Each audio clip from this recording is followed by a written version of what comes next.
anywhere, there's no limitation. Inilah menurut saya bahagian daripada perubahan dunia. Inilah bagi saya merupakan part of the divine blessing yang Tuhan berikan kepada kita umat manusia, dan Tuhan mengatakan, so long Anda terus committed to follow me, Anda akan terekspos dengan pengetahuan, wisdom, seperti kata Paulus di dalam kitab Kolose.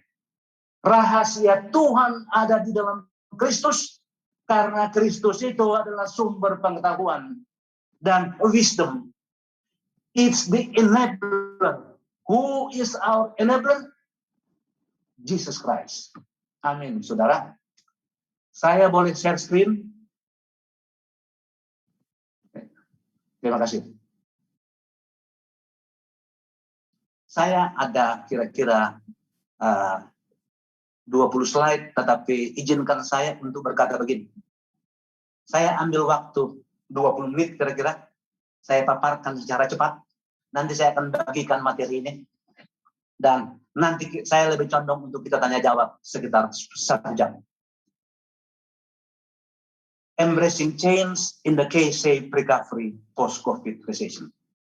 Kita masih berada di dalam, menurut saya, towards the end of COVID-19. WHO sudah kasih suara bahwa soon mungkin dia akan reclassify, bukan lagi pandemic, tetapi endemic. Sama dengan penyakit flu. Kenapa? Karena ternyata vaksin is efektif, sungguh Tuhan maha baik, dan kedua, obat-obat penangkal COVID kalau kita kena, sudah ada yang selagi about to be introduced dari Merck, AstraZeneca, dan ada banyak beberapa perusahaan. Dan di dalam penelitian mereka, jika kita terkena COVID in 5 years dengan obat itu, kata mereka akan baik. Ini adalah kabar baik. Amsal 19 ayat 21, manusia berencana, tetapi kehendak Tuhan yang jadi. Bapak dan ibu-ibu, saya berbicara K-shaped recovery. Kenapa dia nggak mau move ini? Sebentar ya. Nah, ini.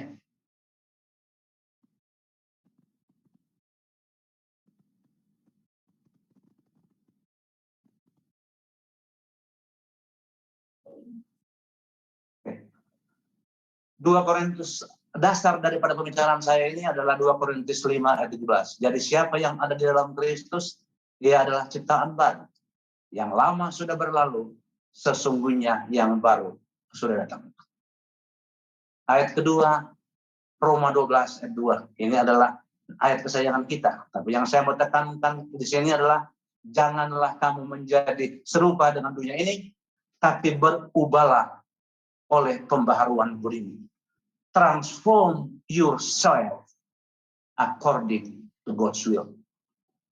Kita berbicara transformasi bukan hanya berbicara menyangkut transformasi spiritual, tetapi transformasi secara keseluruhan, baik dari segi spiritual perspektif, ketahanan iman, keteguhan mengikut Kristus, tetapi juga lebih daripada itu, seperti apa di dalam Matius 6 ayat 33, carilah dahulu kerajaan Allah dan kebenarannya, maka yang lain itu akan ditambahkan. Tuhan akan menyanggupkan kita di dalam kehidupan selama masa penantian ini untuk terus melewati tantangan-tantangan yang ada, jika kita memiliki nilai-nilai spiritual yang tinggi, first and foremost. Dari situ Yesus mengatakan, whatever you wish, kebutuhan Anda akan dengan sendirinya terpenuhi. Sebab bukankah kita adalah the masterpiece of His creation? Umat manusia adalah hasil ciptaan Tuhan yang paling maha mulia. So long kita commit to follow Christ, anything you wish, anything you want, God will surely fulfill. So long kita mengadopsi pembaharuan pengetahuan, terus melakukan pembelajaran, continue to search anything new, and consult your God in prayer, Tuhan akan pasti memenuhinya. As it will be given, ketuk akan dibuka. That's all dia di janji Tuhan.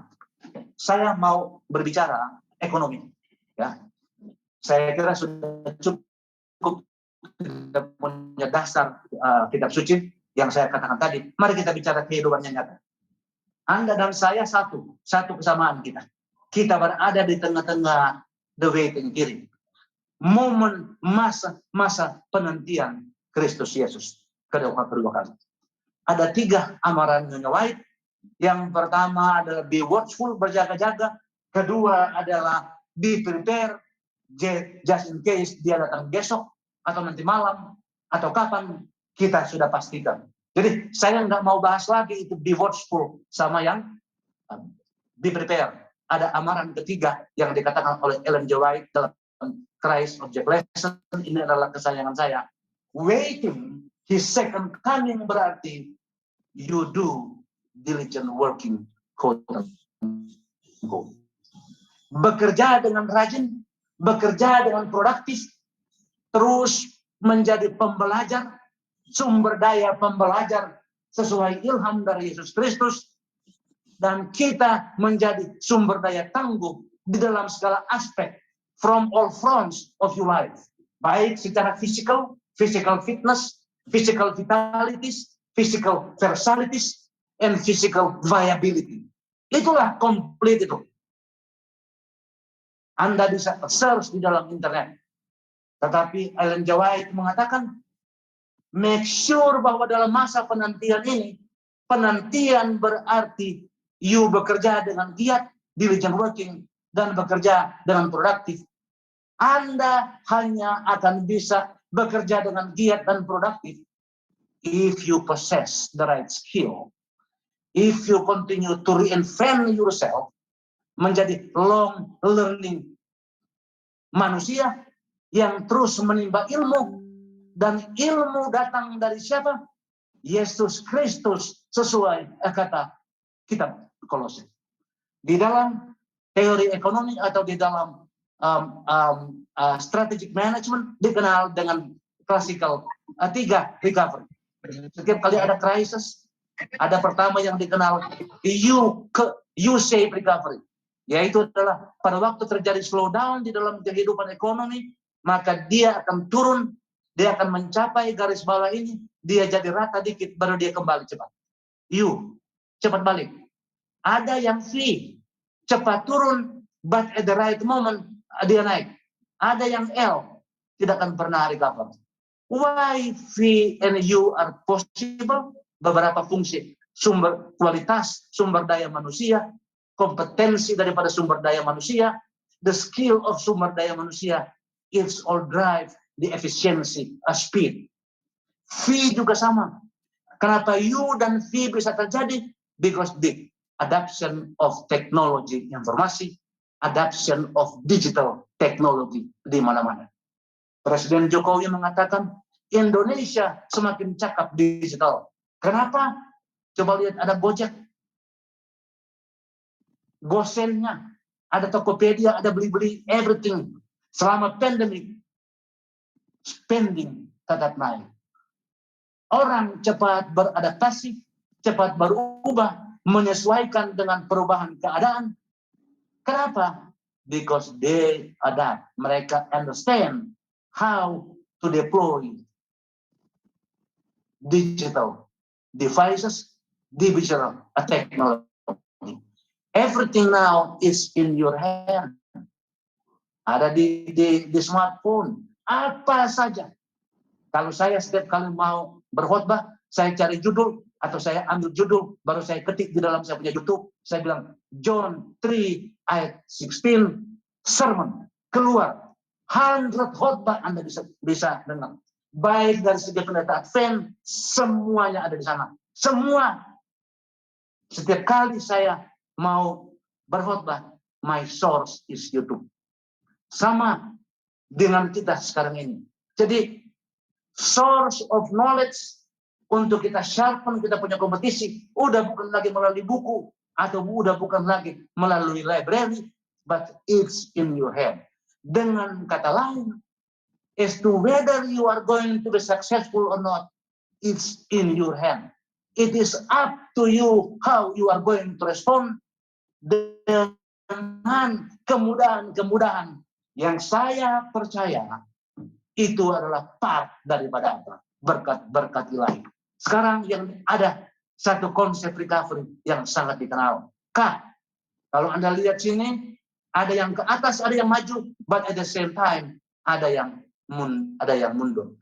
Yang ini ke atas adalah the winner, kalau ini adalah the loser. Siapa-siapa itu nanti kita lihat di dalam slide berikutnya. Apa gereja Advent sedang berubah? Yes, my friend. Our strategic positioning principle sesuai dengan Pastor Ted Wilson. Mari kita baca. Let no seven-day Adventist. Mari tidak ada orang Advent yang berpikir bahwa hanya mereka yang benar dibanding dengan orang lain, atau menuduh orang lain of not being holy, of perfect. Ini adalah satu strategic inisiatif daripada General Conference. They are changing their strategy.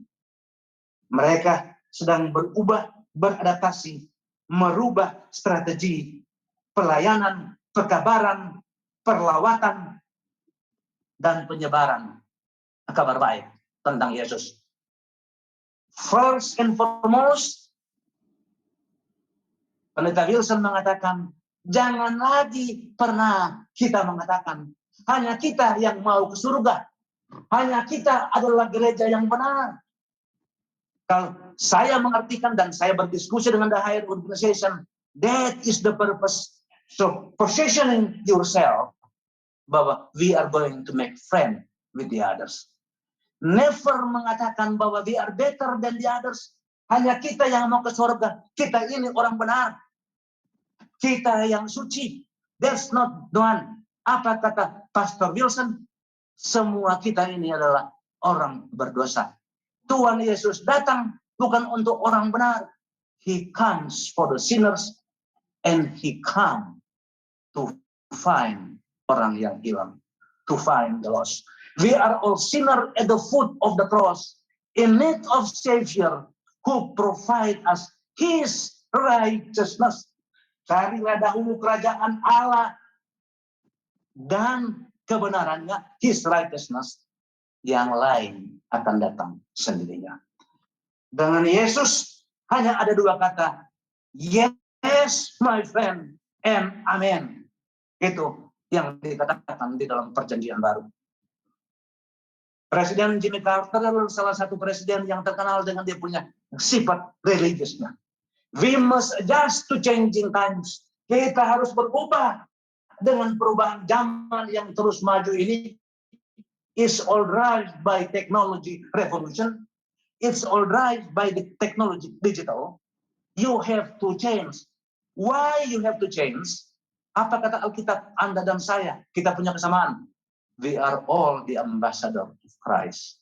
Let the light of Christ to shine. Light of Christ akan bercahaya if you stick with Jesus, who are able to change you sesuai dengan kebutuhan perubahan di dalam dunia ini. Because satu, bukankah Tuhan mengamanatkan kita untuk menjangkau banyak orang, membagikan kabar baik Yesus Kristus, bahwa keselamatan itu hanya ada from Jesus. Keselamatan bukan datang dari gereja, bukan datang dari pendeta. It's all about Jesus that will provide you with salvation to heaven.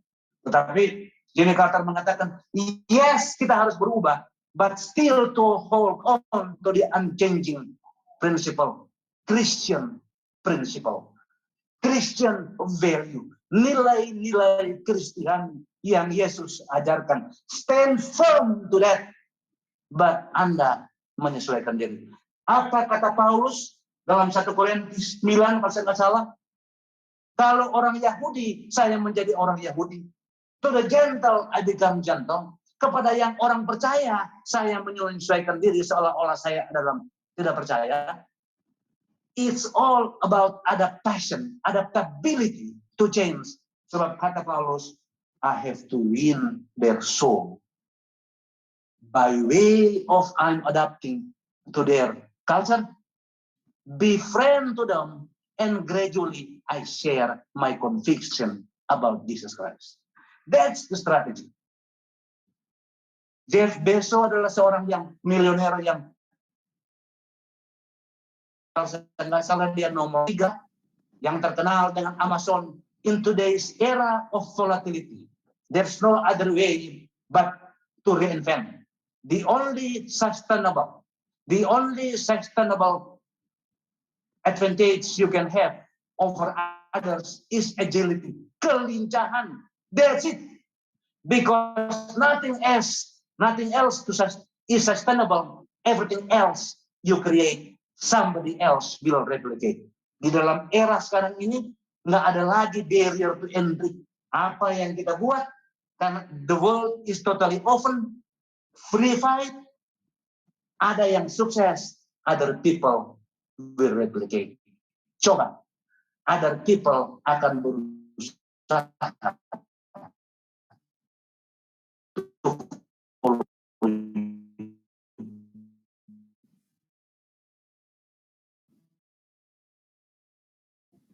John cannot change is the law of life. Perubahan adalah hukum kehidupan. And those who look only to the past or the present are certain to miss the future opportunity. Anda dan saya adalah the ambassador of Christ. We have to shine the light of Christ. Unless you berubah, beradaptasi, but at the same token Anda hold on to the principle of Christian value, you will miss the opportunity. Kita suka mengatakan, kita harus ke surga. Tetapi allow me to say this. Bukan itu yang mau Yesus. Anda sudah menerima my invitation for salvation, but I would like to see you to bring more people to heaven. Kalau hanya Anda berkata, kita harus ke surga, it is not consistent dengan apa yang Kristus katakan. Anda harus membawakan pekabaran ke seluruh penjuru masyarakat Anda, because God would like to see not only you yang diselamatkan, but you will bring your friends for the salvation. Ini ayat kesayangan saya nih. Lihat, aku mengutus kamu seperti domba di tengah-tengah serigala. Sebab itu, hendaklah kamu cerdik seperti ular dan tulus seperti merpati. Pintar, tulus seperti merpati. Very, very truthful. But at the same time, lincah seperti ular. Lincah. Agile, brave, offensive. That is how you are going to become the winner in this world dalam masa-masa penantian ini. Aku datang supaya mereka mempunyai hidup dan mempunyainya dalam segala kelimpahan. Kelimpahan hidup yang berkelimpahan di sini berarti dua. Very strong, solid spiritual capital. Your primary modal. Itu adalah penentu jalan kehidupan di dunia. And at the same time, seperti Matius 6 ayat 33.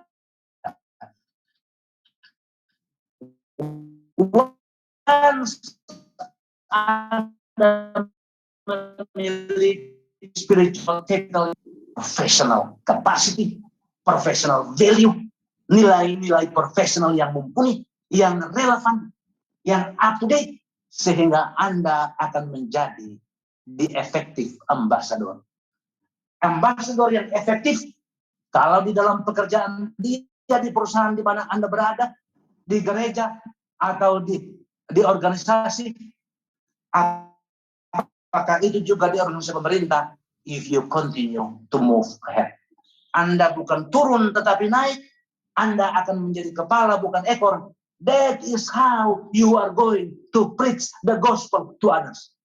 Dengan kata lain, kita semua adalah ordinary people. Tapi kalau kita bergantung kepada Tuhan yang Maha Kuasa, yang punya super extraordinary power, ordinary people will become extraordinary people.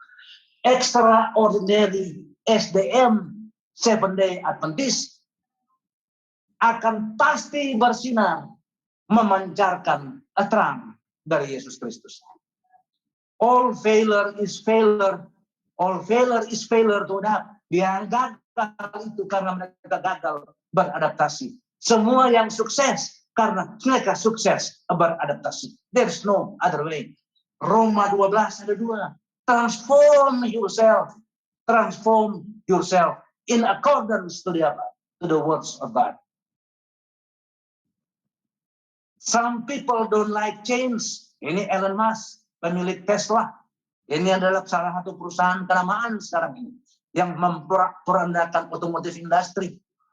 Some people don't like change, but you need to embrace change if the alternative is disaster. So change is the way, my friend. Adaptability is the answer in today's professional world. Banyak dari Anda yang hadir di tempat ini, saya yakin kita sama. Kita, maaf saya harus berkata, Anda dan saya bukan pendeta. But Anda dikirim oleh Tuhan di Jakarta sini, atau di Bandung, atau di mana, di Bali. Because God wants you to be a top professional. Extraordinary professional. Sambil bekerja, you share the gospel. Jangan diputar. Share the gospel while working. No. Anda adalah hamba Tuhan yang baik. Be productive, loyal to your employer, and during you punya spare time, you influence other in action, a good character. You show, inilah utusan Kristus yang memiliki successful, yang memiliki very good behavior, acceptable behavior, because acceptable behavior will bring successful life. Seorang historian, ahli sejarah, dan juga ahli filosofi, Yuval Noah Harari dari Hebrew University.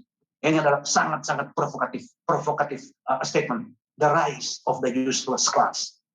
Historian Yuval Noah Harari offers a bracing prediction. Just as mass industrialization created the working class, but the AI, the technology, digital technology, the AI revolution yang saya katakan tadi, artificial intelligence, will create the new unworking class. Dia berkata, who are these unworking class? Because their skill, knowledge, and competency are no longer relevant. They fail to adapt. They fail to change. They fail to reinvent. They fail ilmu baru, skill baru yang setiap jam berubah-ubah sekarang ini. So the only way, what are the attitude of winning? Continuous learning attitude.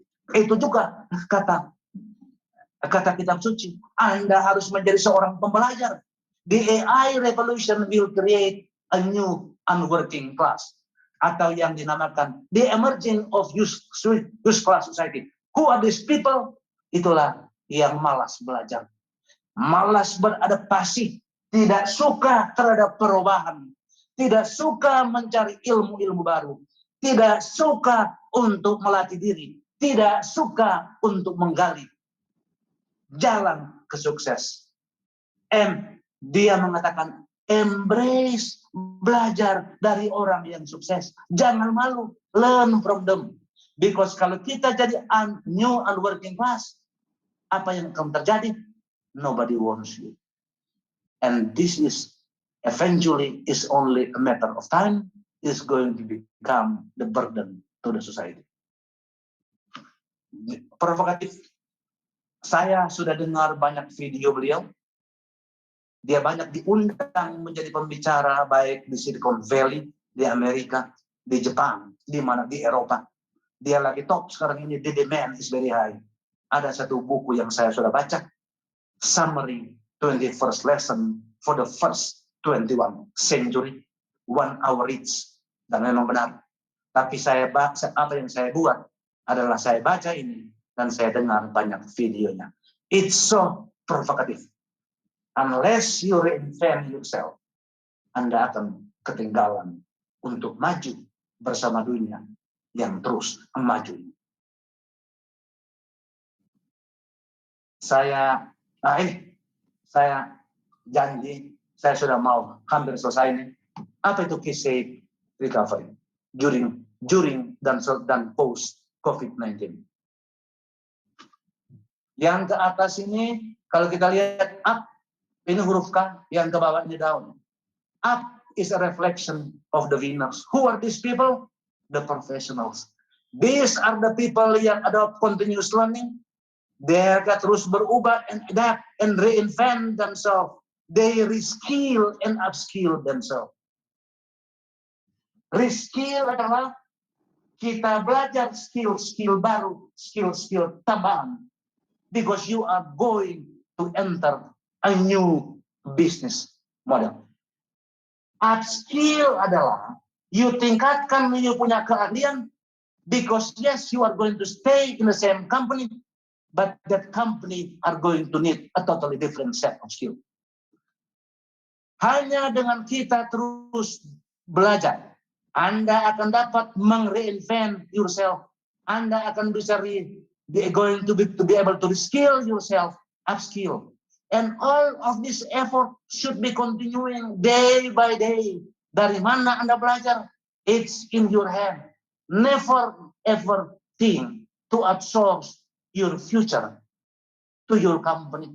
Never think to outsource your future to your church organization. It's in your hand. It's only go to, sudah pasti you are going to be apa? Re-employable. Anything change, you'll be able to adapt, and your skill and competency is what I would call will continue dibutuhkan oleh perusahaan, oleh organisasi gereja, organisasi pemerintah, dan organisasi baik itu universitas, di gereja pun juga demikian. So orang Kristen, pengikut Kristus adalah orang-orang pengikut yang wise. Kalau kita menjadi wise followers, you have to be the winners, you have to be the ahead. Ya, Anda harus menjadi kepala bukan ekor. And meaning you punya professional kompetensi harus terus di-sharpen dengan cara bagaimana? Continuous, terus belajar, terus mengembangkan diri, reskill, upskill, supaya Anda akan terus dapat, Anda akan menjadi employable SDM. Bagaimana ini yang ke bawah ini? These are the loser. They are yet to recover. Jadi kalau ini profesional, ini dia bilang everyone else, ini yang sebetulnya they are unable to follow, malas belajar, the fixed mindset mentality. Kalau yang the winners, ini adalah apa? Ini adalah yang hungry for new things. Everyone else, they become irrelevant karena nggak belajar. Dan because why? Saya nggak mau bilang aja bahwa they don't want to invent. They are yet to reinvent themselves. And for now, they are unemployable. Nggak bisa dipekerjakan. Kalau Anda juga di are the losers and you are still working, be grateful.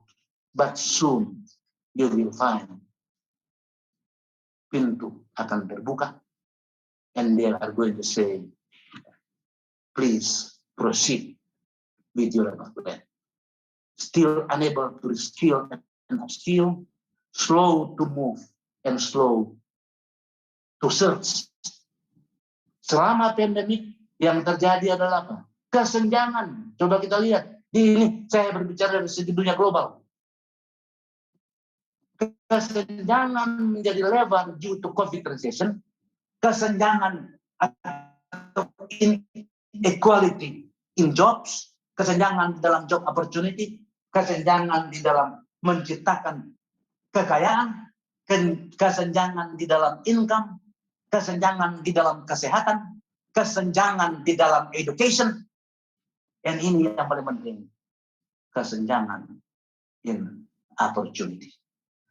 So all of this adalah point of reference for you to see. Kalau Anda mau lihat mengenai K-shaped recovery, tinggal ketik di Google dan Anda akan lihat untuk kita melihat pola berpikir, pola belajar, pola bekerja, pola bertindak, dan pola memposisikan diri Anda di dalam in your society. Few buzzwords yang ada sekarang ini. Today's era, banyak Indonesia, kira-kira hampir 70% penduduknya yang 270 juta itu adalah generasi X, Y, dan Z. Dengan rata-rata umur Indonesia sekarang ini 29,7 menurut sensus terakhir. All it tells you bahwa Indonesia lagi berubah. Youth society yang ada. Jadi ini adalah pesan bahwa you are part of the youth society of Indonesia. Ada dua di sini yang saya mau saya ada dua skill. Either you pursue itu yang namanya transformative skills atau teknologi, atau you go with disruptive technology. Saya kasih contoh. Disruptive technology, disruptive skill, disruptive business models, Gojek, Tokopedia, Amazon, bagaimana dia ganggu, dia menjadi disruptors untuk toko-toko buku. Bagaimana itu Airbnb, dia disrupt itu bisnis hotel. Bagaimana itu Gojek, Gosen, disrupt itu JNE dan lain-lainnya. Kantor pos, people are responding. Why? This is an open society. Transformatif adalah, jadi kalau disruptif, Anda menyiapkan diri, your skill to enter a totally different business model. The emerging business model. Transformatif adalah, yes, you remain in your professional, but the company is upgrading, the company is expanding, they are adapting new technology, so they want to transform. Kenapa company-company ini harus transform, termasuk Charles Organization? Kalau you lihat tadi juga General Conference, dia sudah antisipasi supaya dia jangan diganggu oleh si pengganggu ini.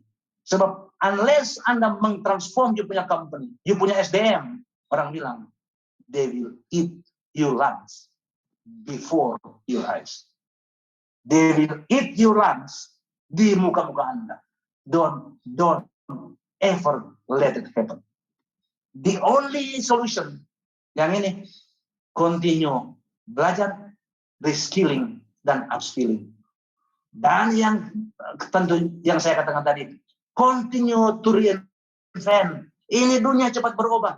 Your skill hari ini belum tentu 2 years from now is still going to be applicable. So bagaimana? Embrace you punya reinvention strategi. Keponakan saya, wanita, dia lagi bekerja di startup. Dia datang dari background bisnis dari Amerika, dari Purdue University. Dia bilang sama saya, Om, saya lagi belajar teknologi. Saya bilang, dari mana? Oh, saya lagi belajar ikut online learning dari Harvard University. Oh, wow, very good. Saya bilang, bagaimana? Online. Kapan ketemu? Saat kalau kita mau di learn from YouTube yang disiapkan oleh profesor-profesor Harvard. Atau saya bilang begini, berapa lama programnya? Itu unlimited sampai orang selesai. Berapa bayarnya? Free om. Masa free? Harvard? Iya, cuma bayar data certificate $140. It's before your eyes. Never stop to learn for yourself. It is the blessing from God yang ada di depan Anda. Indonesia lagi banyak menyiapkan dana-dana untuk sekolah, pendidikan, beasiswa. Seingat saya itu ratusan miliar yang disiapkan Indonesia untuk lebih memberdayakan Indonesia, anak-anak muda Indonesia, supaya they possess the right relevant skill. Karena dunia ini terus berubah. Apakah orang pemuda-pemuda, orang Advent harus ikut serta? My answer, yes, my friend. Be part of the innovative society. Be part of the digital society of Indonesia. Trust me, everything are changing. Unless you disrupt yourself, unless you challenge yourself, Anda akan ketinggalan kereta api. Ada 3 tipe Christian life. Yohanes 10 ayat 10. Ada yang hanya existing. Oke, saya sudah dibaptis. Ya sudah. That's it. Saya yakin mereka ada apa? Sudah dapat janji keselamatan. Ada yang bilang, oke, saya sudah dibaptis, saya sudah menjadi komunitas Advent, just to live. It's okay. Yang ketiga, live abundantly in Christ. Yohanes 10 ayat 10 bagian. God provides everything. The abundant blessing means abundant lands, exceedingly abundance opportunity in this world. Bapak-bapak, ibu-ibu sekalian, saya masih ada satu, coba saya boleh, ada satu slide yang saya mau bawakan sama Anda. Kalau saya dapat ya, I think, sebentar, saya lihat dulu sini. Ya, jangan ini. Saya yang menurut saya sangat-sangat apa? Oke, ya, tinggal sebentar baru kita jawab. Indonesia Current Reality Prospect, SDA Challenge Opportunities. How are we going to respond? Oke lah, ini kan mari Indonesia populasi 200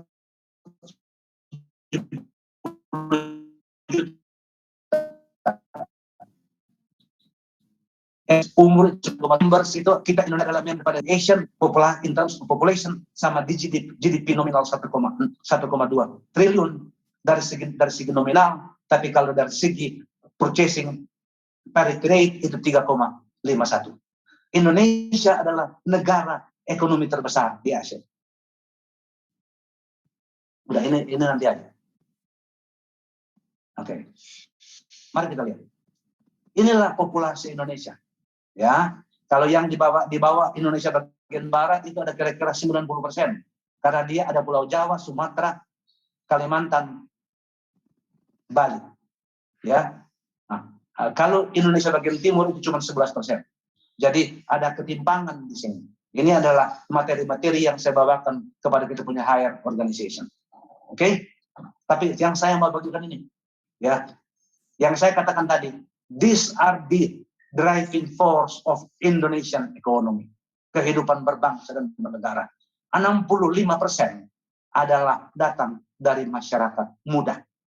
Generasi Y, the millennial, generasi Z, ya, dan post generation Z yang lahir di 2013. And these are the generation Z ini yang kita namakan the I generation, the internet community, the digital society. And I think most of you termasuk di sini. How are you going to respond dengan prospek Indonesia? Saya katakan tadi, makin cakap digital Indonesia. Ini coba kita lihat.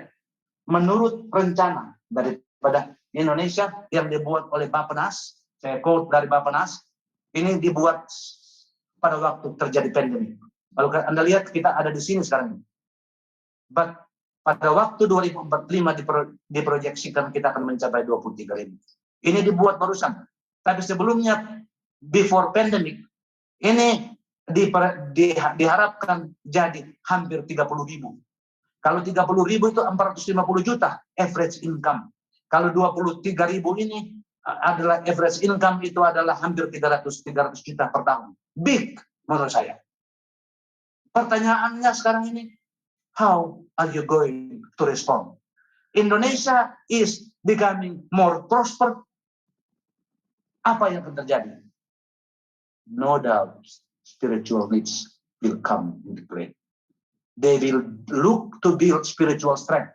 Mereka tahu bahwa spiritual strength is first and foremost keimanan, and they will attempt to hedge their life with God against an unexpected, unforeseen event. Asuransi. Presentationnya nggak muncul. Oh, nggak muncul. Sorry. Kenapa ya? Sorry. Coba ya. Coba saya. Ini saya harus end dulu ini. Nah, aduh, maaf. Coba saya apa dulu? Maaf, Pak Michael. Ini coba saya buka di sini. Saya share screen. Saya sudah. Yang tadi population-nya hilang. Population, aduh. Anyhow, coba ya, saya lihat sini. Apa dia hilang? Jadi saya juga hilang dia. Coba saya buka dulu filenya Indonesian Reality. Ini dia. Coba ya saya begini aja dulu, saya save dia, then we'll see how habis population dia hilang ya. Ya, coba kita lihat. Let's try ya. Semoga ya bisa. Kalau enggak nanti saya akan bagikan ini. Yes, ini dia. Ini toh. Kelihatan kan? Yes. Oke. Sudah sampai di mana tadi kita? Coba lihat kita di sini Indonesia. Itu tadi ya. Indonesia sini juga kita lihat ya bahwa majority itu adalah 87%. Lantas yang lain bahas ini kita di Higher Organization mengenai strategi pengenjilan Indonesia. Tapi yang saya mau bicarakan di sini adalah ini. Jadi the driving force of ekonomi Indonesia adalah the generation Y, the millennial, sampai generation Z. And these tiga-tiganya ini yang kita namakan DI generation. Apa masih kelihatan? Sebab internet ini kayaknya dia nggak stable. Masih kelihatan nggak? Masih ya? Oke. Nah, sekarang jadi ini adalah the driving force. Nah, ini pertanyaannya begini. Saya kira sama. I think masyarakat Advent juga yang jumlahnya kira-kira hampir 200.000. I think the driving force adalah in millennial, generation Z sama post generation Z. Jadi pertanyaan untuk gereja begini. How are you going to respond in two things? Strategi pelayanan, perlawatan, dan pelebaran perkabaran harus terfokus kepada generasi ini. Kalau generasi ini is no problem, they are going to stick around. Tapi generasi ini adalah generasi yang apa? Open mind, moderate, and progressive. Ada yang mengatakan generasi ini begini, para ahli mengatakan, they are relatively spiritual, but not necessarily religious. Dengan kata lain apa? They believe in God, they believe in Jesus kalau dia datang dari Christian community. Tapi but they are reluctant to be part with any denomination. Why? Because they would like to see, is my denomination is still relevant? Is their message is according to what I would like to hear? What they would like to hear is apa?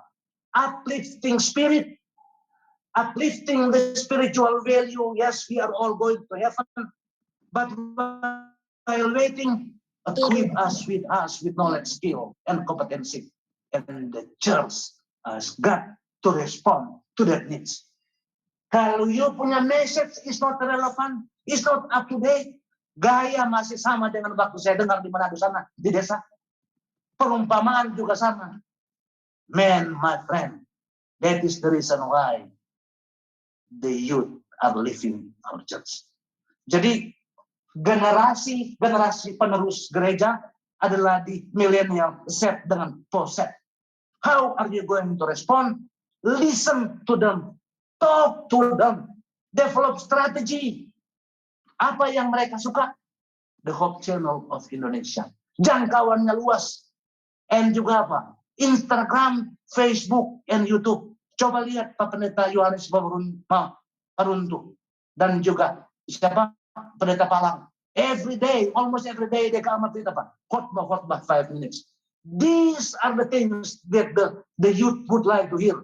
It's uplifting spirit and equipping them for professional confidence, and it fosters them to continue to open up to learn and be adaptable to their society.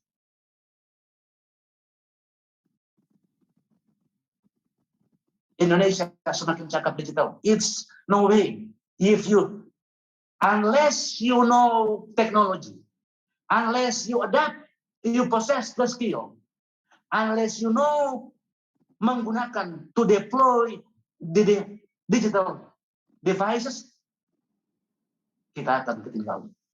The only way to keep up is to follow the youth, belajar yang dorang pakai, be relevant, stay tuned with them, stay connected with them, learn from them, jangan malu bertanya. Coba lihat ini. If Indonesia is going to be like this, by the year of 2045, we are going to become one of the 5 largest economy in the world dengan GDP hampir 9 triliun. More opportunity will come before your eyes. Ingat, our capital city is moving to Kalimantan. That will change the game. Because the government is attempting to balance out the economic activities. People are going to move to Kalimantan. Where are you, my friend? Have you developed your grand plan? Bukan, kalau Anda mau bersinar di dalam kehidupan sesuai dengan apa yang diminta oleh Kristus, you got to reinvent yourself. Saya kira supaya jangan lagi berlama-lama, ini adalah saya coba paparkan, nanti saya bagi semuanya, ya, untuk Anda baca apa sifat-sifat generation Y, X, Y, sama apa sifat-sifat generasi Z. Saya mempunyai 3 cucu lagi. 1, 5, honestly, I'm learning a lot from them. They are very clever. Saya jalan hari Minggu, ya. Dan saya punya cucu yang pertama laki, Enzo namanya, dia bilang begini, Opa, where is Uncle Mike? Dia punya uncle. Adik daripada bapaknya, Andrew. Saya bilang, if I don't need him, this work is unproductive. Can you imagine dia bicara begitu sama saya? Saya terheran-heran. Baru saya tanya, saya approach. Where do you get that word? Oh, Opa, at my school, the way we learn is we learn from the internet. Saya terheran-heran. Yes, they are part of the I generation. Kita ini orang tua, pemuka-pemuka gereja, adapt and learn from them. Demikian yang saya bisa sampaikan. Kiranya ini dapat bermanfaat. Mohon maaf kalau ada kata-kata yang menyinggung.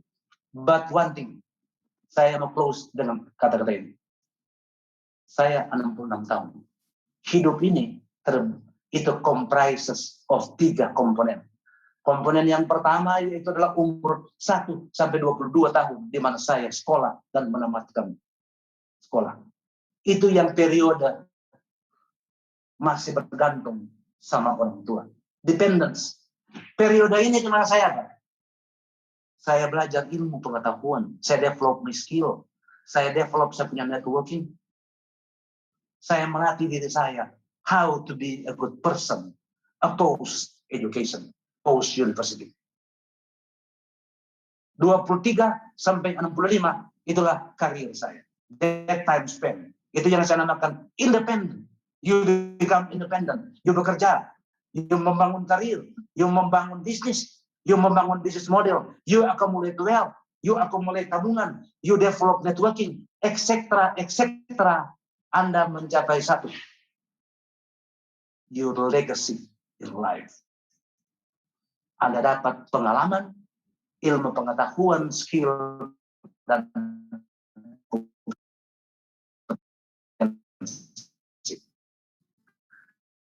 the moment saya injak yang kira-kira 30 tahun atau semoga bisa 35 tahun, because I'm aiming 100 tahun kalau God willing.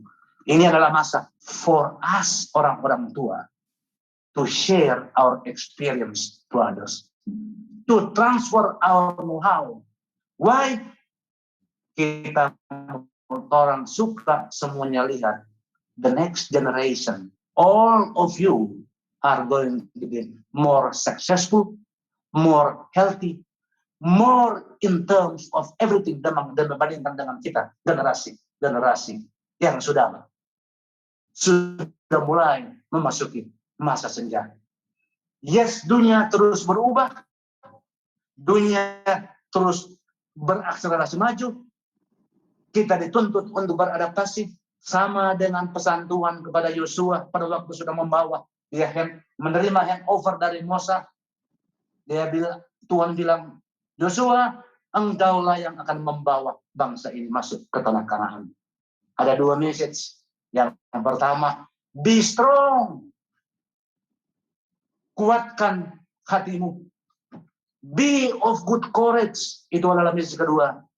Teguhkan hatimu. Iya benar akan banyak wave ke depan. Tapi Tuhan menjanjikan bukan smooth ride. Tetapi safe journey to the promised land.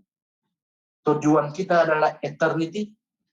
Tetapi kehidupan sekarang ini di tengah-tengah penantian juga adalah berkat Tuhan. So make sure. Saya mengambil strategi live abundantly with Christ, karena itulah janji Kristus. Terima kasih. Semoga bermanfaat. Amin. Sekarang tanya jawab kalau ada. Ya, terima kasih banyak Pak Madison untuk sharing thought-nya untuk kita semua. Sangat termotivasi ya bagi kita, apalagi anak-anak muda-mudi ya, how we must adjust with the changing times. Kita harus adapt dengan perubahan yang terjadi saat ini, tapi tetap ingat kita harus tetap berpegang kepada prinsipal kita, Christian principle. Kita akan tiba dalam question and answer session, tapi sebelum itu kita akan dengarkan satu pujian lagi yang akan dibawakan oleh PA Cililitan.